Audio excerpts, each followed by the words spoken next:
Welcome back to Bet the Mortgage. This week and every week, this is our first week.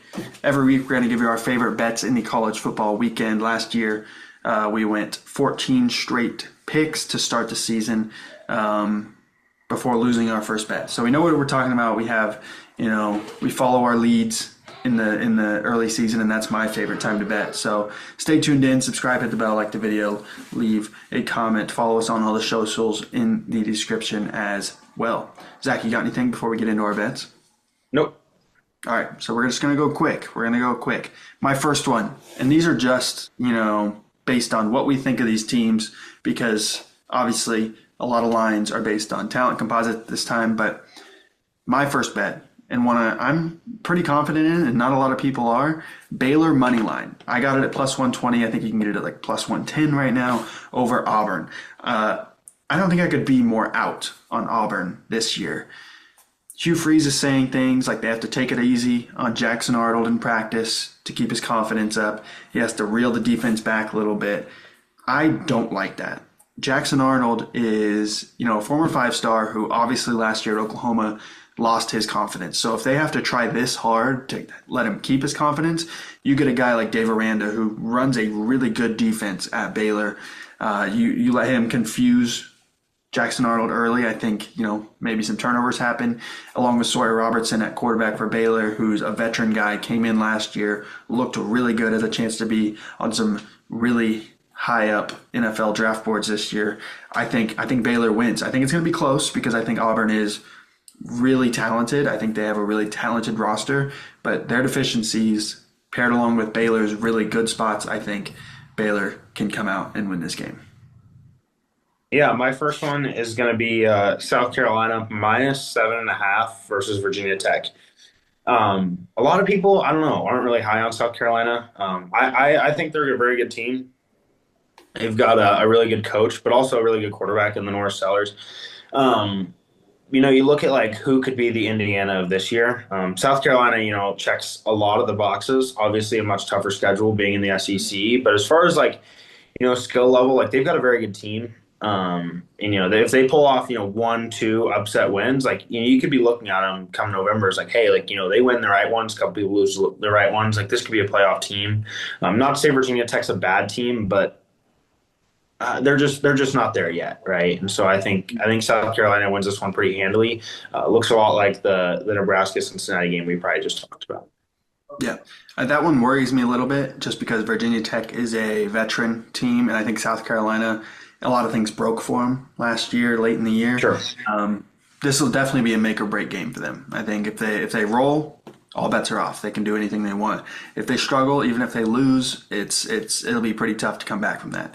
My next one is Alabama minus 13.5 over Florida State. I am very high on this Alabama team, while contradictorily also being super low on this Florida State team. I think Kalen DeBoer in his second year, we cannot forget this guy was in a national championship game with Washington just 2 years ago. Brings in, a lot of really good players to Alabama, one of the most talented teams in the country, going against a guy in Mike Norvell that has to save his job.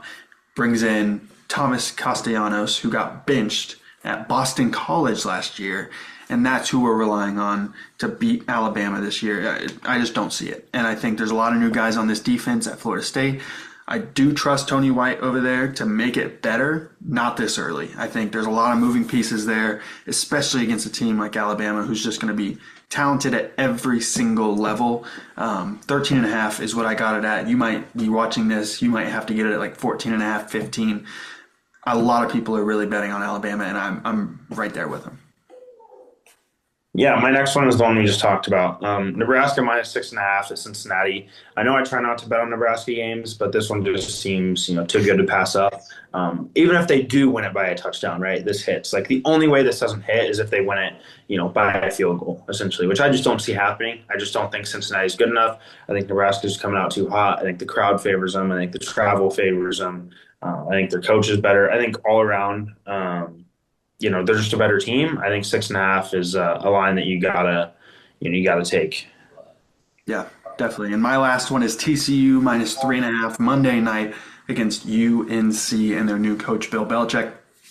putting trust in Sonny Dykes to come out hot in a season opener against a high-profile new coach is interesting, to say the least, as we saw what happened with Colorado a couple of years ago, beating TCU in the season opener. But I just think, North Carolina is overturning their entire roster. And betting on that week one, I just can't do it, and especially when TCU is returning their quarterback, returning a lot of their really good players. I'd like TCU to do some things this year in the Big 12. I don't think North Carolina is very talented overall. And pair that with all the new things coming in, I just think TCU handles business and gives Bill Belichick a sour start to start his college coaching career.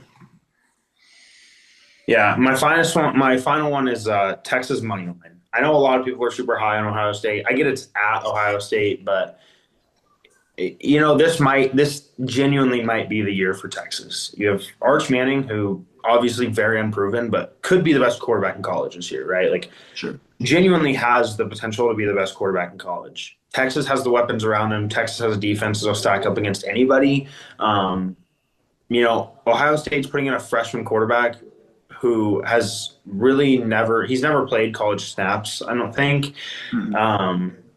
Definitely lost quite a bit last year after that national championship team. A bunch of leaders is the biggest thing, right? Like, you lost all your leadership on there. I just don't think Ohio State's ready yet. I think Texas has been building this team over the last 3 years. Ohio State built the last year's team over the last 3 years, and we saw what happened there. I think we're kind of looking at the same thing with Texas. Yeah, with Texas, my biggest thing, and I agree with you, I'm not confident enough to bet it just because both teams are so talented. And you're talking about Arch, he's also a first-time true starter. Like, he started against but he's played a lot more. Group of 5 teams, but he hasn't played really come into an environment like this. But against Mississippi State. That might as well be a group of 5 team. I understand that, but like, he's played more. You know what I mean?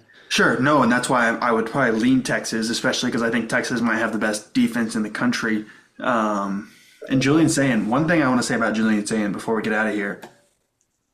Last time Ohio State had a quarterback that wasn't really a rushing threat was Kyle McCord. And we all know how that ended. And I'm not here to say it's going to end that same exact way. I think, you pair Jeremiah Smith with Carnell Tate, but Ohio State always has really good receivers. Kyle McCord had Marvin Harrison Jr. So I'm just saying it doesn't always end well when Ryan Day gets paired up with a quarterback that doesn't have a lot of juice in the legs. And you're also talking about 2 new coordinators for Ohio State. I think there's a lot of things that could go wrong for the Buckeyes. Obviously, I think they're going to be a really good team. They're one of the most talented teams in the country. I think this week 1 team is going to look a lot different than like week 10, week 11, sure, so on. So I do agree with you there. I'm just not confident enough to put it in my top 3. But that is going to do it for us for Bet the Mortgage. Make sure you subscribe, hit the bell, leave us your best bet in the comments. Make sure you follow us on all the socials, TikTok, Instagram, Facebook, and Twitter.